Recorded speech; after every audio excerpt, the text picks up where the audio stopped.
Just past midday. The time is 12:02. You're tuned into the mid-morning talk with me, Fazila Isaac on Salam Media. Don't forget, engage with us on our social media platforms, WhatsApp, Facebook, Twitter, and our online streaming platform as well. So we are now joined by our sister Shuhaida Adam of Islamic Careline. Today's topic will be healthy masculinity. Assalamu alaikum, Shuhaida. Walaikum salam wa rahmatullahi wa barakatuh. Very interesting topic today. I'm very aware Absolutely. that as a woman, I will be talking about something that is quite different to what I naturally and innately know. But it's something that we've examined, we've had to look at because masculinity, femininity, it affects all of us in society. Our understanding of what 100%. it is, where it comes from, what are the driving factors, and looking to the future, where is it going? It has a very strong impact on all of us. So there's no going away Yes. from it. We have to really unpack it and examine it. That's true, 100%. Let's start with what is healthy masculinity. Okay, so let's just look at the word masculinity itself. It refers to the roles, the behaviors, and the attributes that are considered appropriate for men and boys in a given society. So it does not come from nature. It's not something inherent that men were born with. It is the sum of social expectations, the practices of manhood, our understanding as it's formed of manhood that has come through the time. And each culture has its own understanding of manhood. Different types of societies have their own understanding of manhood.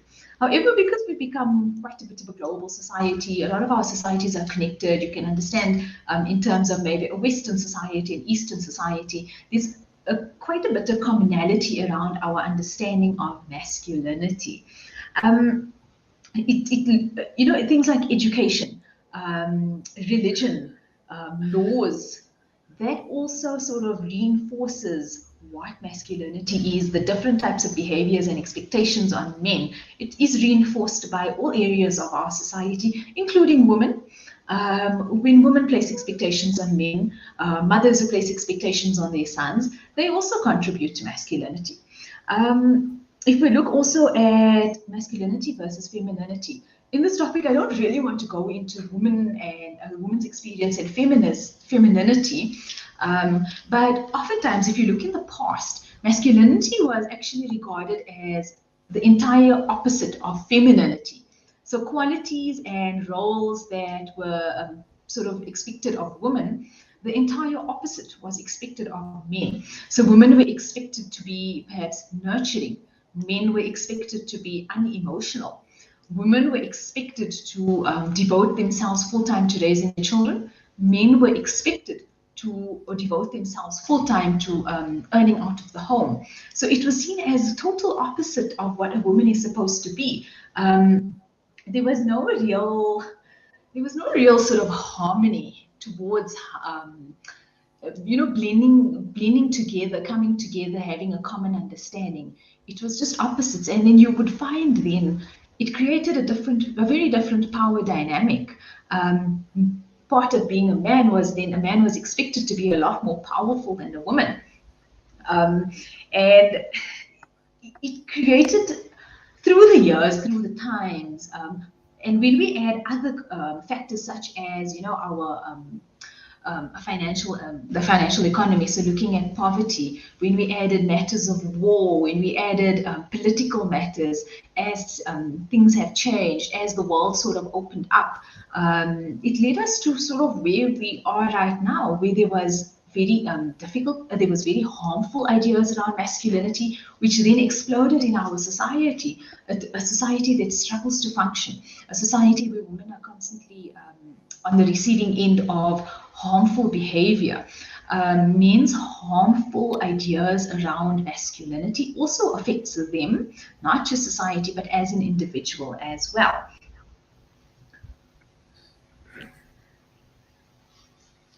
So, how can this, how should I say, this, the state of masculinity, how can this be achieved with the men? How can they get to this where they're comfortable with this? men talking to men are quite powerful. I think we know, and I took around GBV also, changing attitudes. If we say the masculinities, we're looking at behaviors, attributes, attitudes, expectations. Okay, so we're looking at what are the expectations we put on young men, boy child. Oftentimes, boy child, he's allowed to get away with quite a bit of destructive behavior, a little bit of being naughty, etc., because it's just seen as boy is being a boy. A lot of pressure on a boy to then be a lot more active, be involved.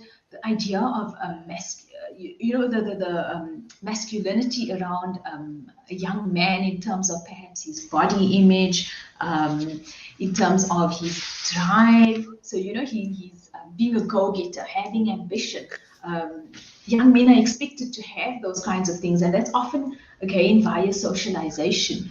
A young man is possibly 16, 17 now, has to decide what are you going to do with your future. You have to decide now.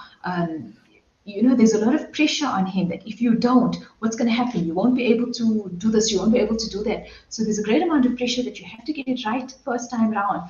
And young men are expected to be economically more financially independent at a younger age than girls.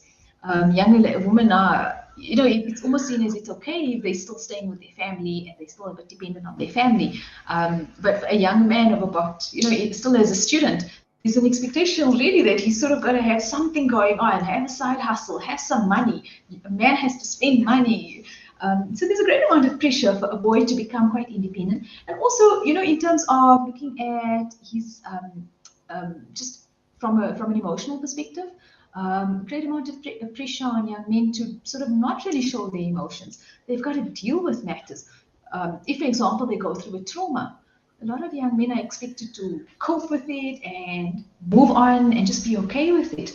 However, it's quite harmful for men to not express the emotions, not to address the emotions. You don't have to express it in maybe a very, very openly way, but recognizing, having that opportunity to reflect on how you're feeling, accepting how you're feeling. It really does affect mental health. We did speak about mental health in previous programs, and one thing also is that we have, in terms of suicide rates, men are more likely to attempt suicide because are struggling with mental health, poor mental health. So our narrow societal norms on men, it really does affect their mental health, their physical health as well. Oftentimes, men are expected to be physically strong, physically tough, deal with an injury, or if they're not feeling well, toughen up and just get over it. Don't necessarily go ahead and seek treatment. With the Muslim AIDS program, what they also found is that oftentimes with HIV, men would not actually get themselves tested. They would insist that their partner gets tested, but they would not want to get tested. And in terms of medical treatment, the treatments for where they were in terms of HIV, they used to take it from their partners. They would not actually get treatment. So the expectation there was for men is not to really focus on their health until perhaps it's at a very critical stage. So there's a great effect on the individual as well. So if we look also at just in terms of effects on society, harmful masculinity, it sort of depicts itself in a very aggressive way. People who hold this idea of men being sort of in control, men having power, and men themselves internalizing it, that I need to have quite a bit of, I need to be in charge. And that is one of the driving forces behind gender-based violence. So we're seeing, of course, that in a very unequal society, especially in a society where there's quite a bit of, poverty, we find that men, they can feel that they don't have a place, they don't have a voice in society, sort of in terms of the bigger picture. So they then try to control what they can. And oftentimes it is then people who are emotionally connected to them, which is most likely their partner. You find also with children, some men who are seeking to control people. You would find cases of child abuse. If you look at just, in terms of relationships, the nature of their relationships, there is not necessarily an emotional connection. It's very much physical. Men looking at how their physical needs are going to be met in this community, in the relationship, sorry. There's just a focus on sort of a hypersexualized relationship focus. Men looking at how are their needs being met, but not necessarily looking at what is any other emotional needs, how their partner is feeling, connecting with their partner on a very deeper level. You'll find that men who subscribe to sort of harmful masculinity ideas, and it is reinforced then by perhaps their friends, the type of media they expose themselves to. I don't know if you could remember the movie Fight Club. It was seen as quite defining for men. And the greatest feature, I think, of that movie was violence, aggression. And men were the only members of that fight club. And they started to feel alive and started to feel themselves through that aggression. And I recall also it had quite an impact on young adolescents, people in high school. They shouldn't have been watching it, but they were watching it, and then they were replicating Fight Club in school. So it had such a strong effect on young men growing up. And young men, pre-adolescent also, they are very open. And they are at the point where they're forming the ideas of the world. So they are very a critical sort of population that we have to target when we're talking about harmful masculinity. That was actually something that I was a bit concerned about. Like, what could happen, should men have that, possess that, the opposite of your healthy masculinity? And of course, we went through that. We're going to take a quick ad break, but I'd like for us to speak on why you think society puts this pressure on men. Why do we feel like that's the norm? A man should be strong and a man should be the hero of the day all of the time. Why is it that way? Do you think maybe it's because of generations of the past, or is it, I don't know, is it supposed to be like, oh, a man is supposed to be tough and strong? I'd like for us to touch on that straight after the break. Stay tuned.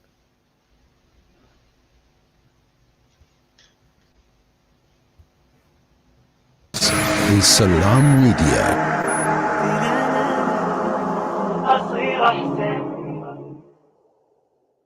For a long time, we've lived in a centralized world where institutions held the all-important data and confirmed all transactions. Those times are over. Welcome to Libertas Group, a blockchain development company boasting an ecosystem that continually redefines the way we do business. Our blockchain is decentralized, making it immune to hacking or alteration, putting the power back in your hands with no middleman so you can focus on the growth of your business. Libertas, the simplest investment choice you'll make.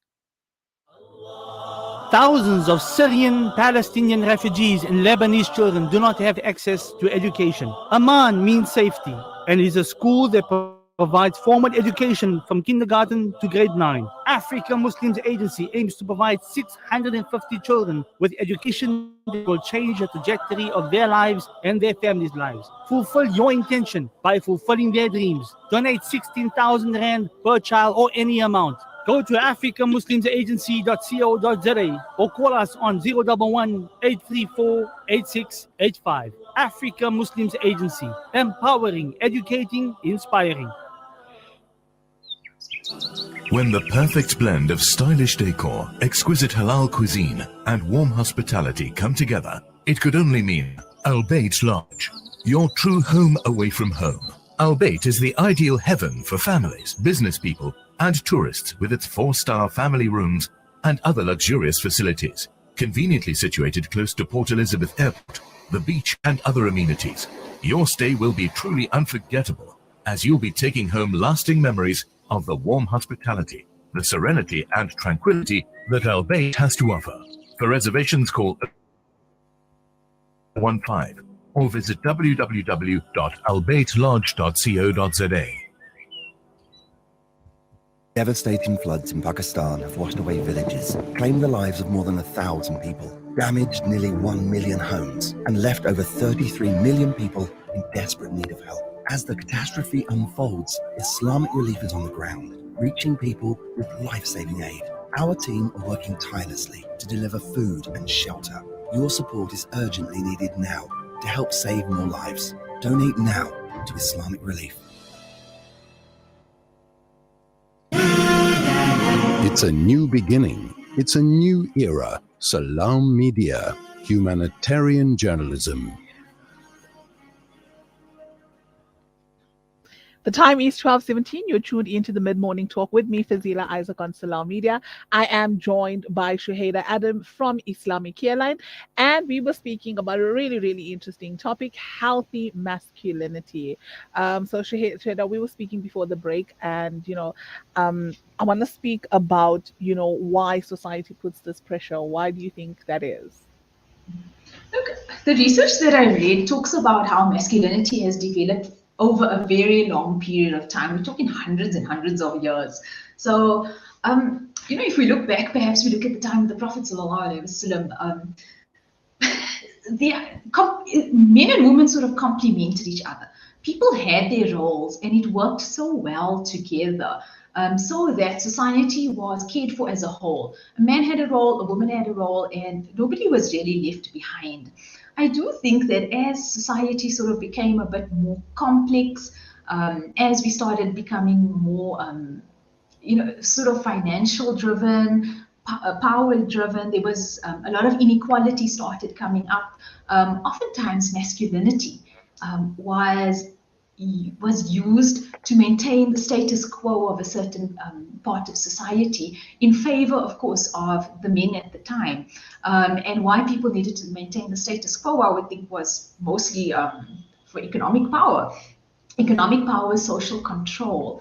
Perhaps a sociologist would be able to go a little more in depth into that. But as society evolved, concepts of masculinity evolved to maintain that status quo of men being in charge, men holding all the strength, and men holding power. So I think one of the ultimate aims of leadership in recent history was about power, and those qualities were then meant to sort of to build onto that power.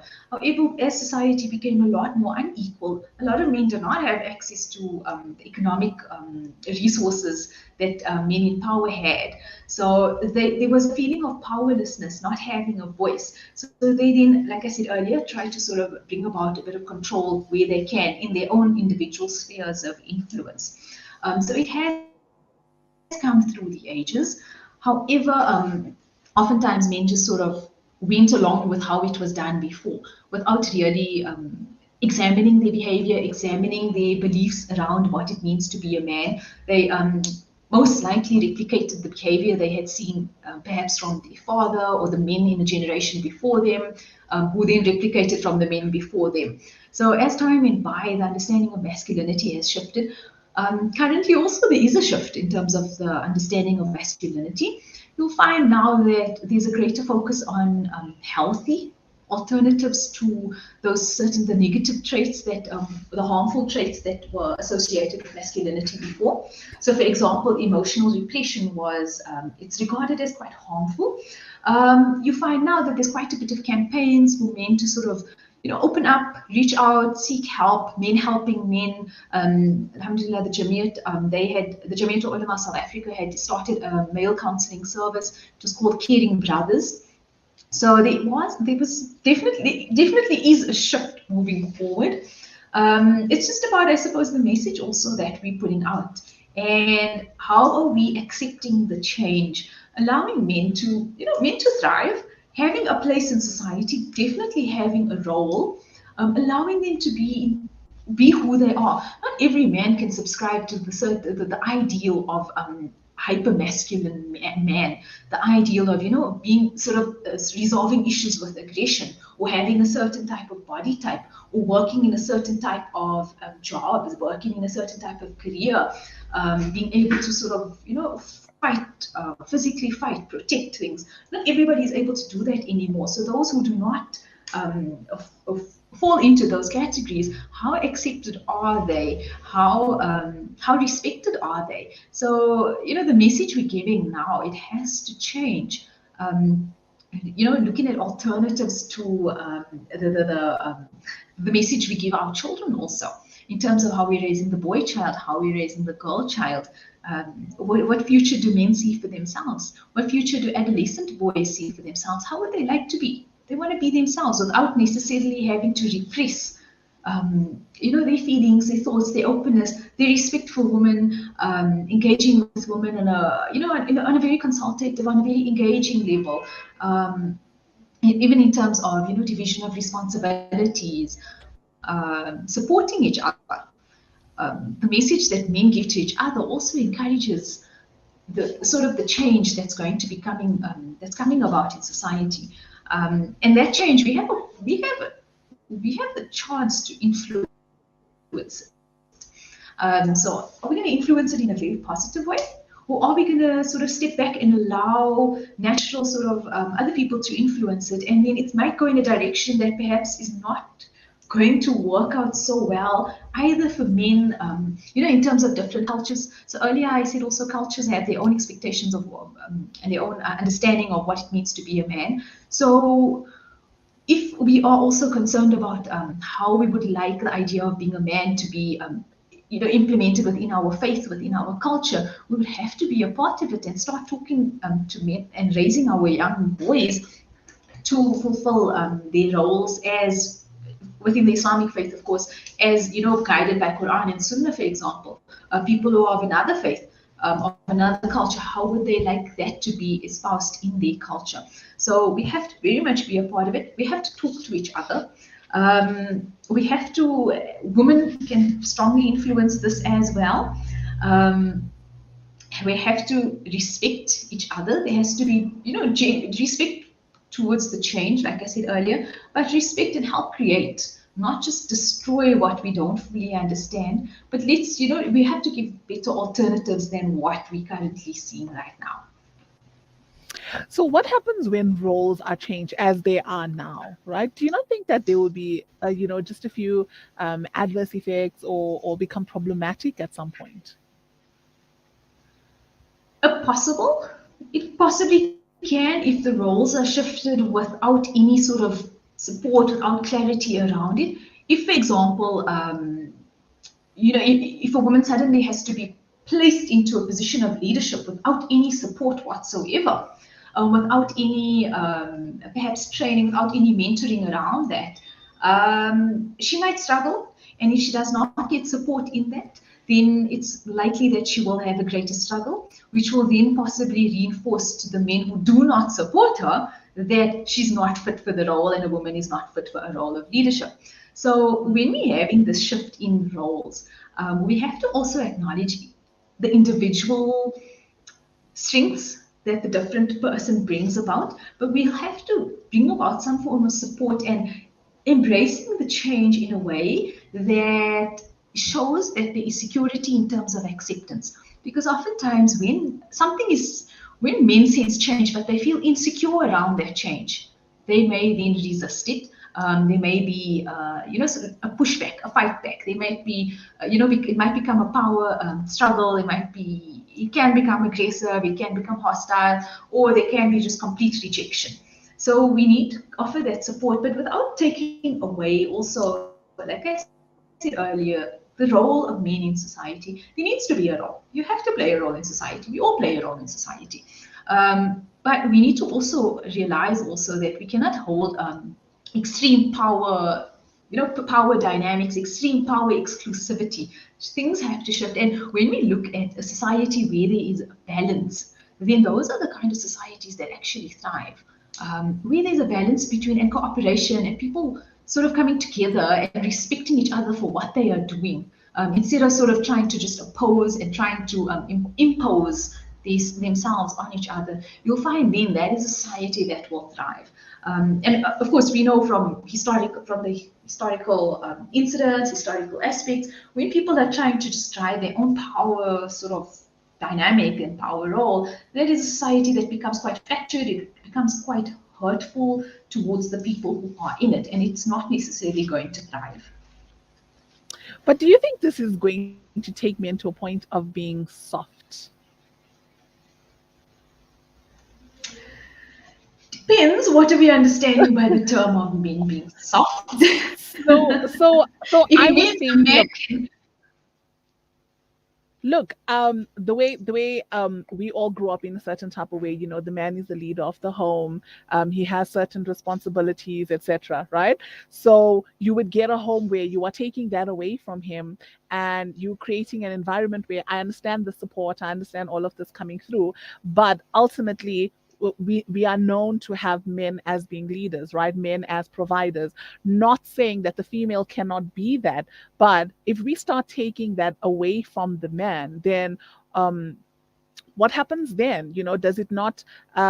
When I say soften, I mean, it comes to a point where a man is known for protecting you. Now do you get to a point where he's now laid back and you need to start protecting yourself? You need to protect your family. What happens then? Not necessarily. What we look at is also best practice, who is best fit. Men in the leadership role, if of course it has its place. Certain cultures, they do promote it. Certain cultures have always had women as the leader of the family from a very long time. So we're not taking away men's responsibilities, inherent leadership traits. All of those need to be promoted. We want people who can thrive in society. We want families that can thrive. So if we have, for example, a family where there is the traditional roles and it's being implemented in a very healthy way. For example, if the man is the leader of the home, but he is extremely respectful, he is not violent, not abusive, he has the ability to financially provide, his spouse is happily and able to sort of maintain the home, etc. Sort of do the daily sort of routine with the children. If she feels completely supported, her feelings are validated. If they are happy and healthy and thriving in that sort of environment, that would work very well. Like I said, also it's dependent also on cultural dynamics. Each culture sets it for themselves. Being strong, we're not taking away from that sort of that ability to be able to protect yourself, that physical strength. Research has shown that men who are more open to healthy masculinity traits, they actually are more physically healthier. There's a lot more care and respect for themselves in terms of their body, because there isn't that extreme pressure on them to fulfill a certain criteria. They are accepted for who they are. They're accepted for their physical strength, whatever it is. Not everybody can sort of go and fight the lion to protect their family, kind of a thing. Not everybody has that physical kind of strength. Whatever they present, it is accepted and respected. Not that there's that extreme pressure on them to be better than the woman or be better than everybody else. Healthy masculinity is an openness to what we present. It's self-acceptance. It's acceptance of the next person. It's not putting yourself under pressure to sort of improve based on the next person's expectations of you, but based on your own expectations. Still being able to have that independence, have that drive, being able to want to thrive. That is all part of fostering the healthy masculinity. So it's definitely there. We don't want to take away also roles and leave men with absolutely nothing. Like I said earlier, and I'll say it again, they have a role to play in society. It's just got to be a lot more inclusive, respectful, and caring for themselves as well. Because one of the harmful masculinity traits is leave yourself last, put everybody else first. In terms of physical health, even financially, oftentimes it's, men would sort of just give their money over to somebody and then they wouldn't understand what's going on with their money. But I think that's in a few, not necessarily entirely happening, because if you look at society also, men held the financial upper hand. Things are changing, and we look also, there's a lot of cases where there are no men in perhaps a family. Men have left for whatever reason, or in certain communities where men have actually left to go work, migrant workers, they're not really there. So there needs to be that respect for the women who are actually sort of stepping in to kind of fulfill the role there. Valid point. Thank you so much again for joining us. Always a pleasure speaking to you. Alhamdulillah. Wonderful. It's just such a wide, vast topic. And I think as time is going, things are changing, society is changing. This is a discourse that we cannot stop talking about. So inshallah, we may continue the conversation at another point. We'll bring in some more perspectives, inshallah, and we'll take it from there. Absolutely. Jazakallah so much. Till next week, inshallah. Ameen. Assalamu alaikum. Wa alaikum salam wa rahmatullahi wa barakatuh. That was Shuhaida Adam of Islamic Careline speaking on healthy masculinity. Very, very interesting topic. I hope to pick up on that again another week, inshallah. The time is now 12:32. We're going to take a quick short ad break. When we come back, Fadwa Solomon from the Kamar Institute will be joining us. Don't go anywhere.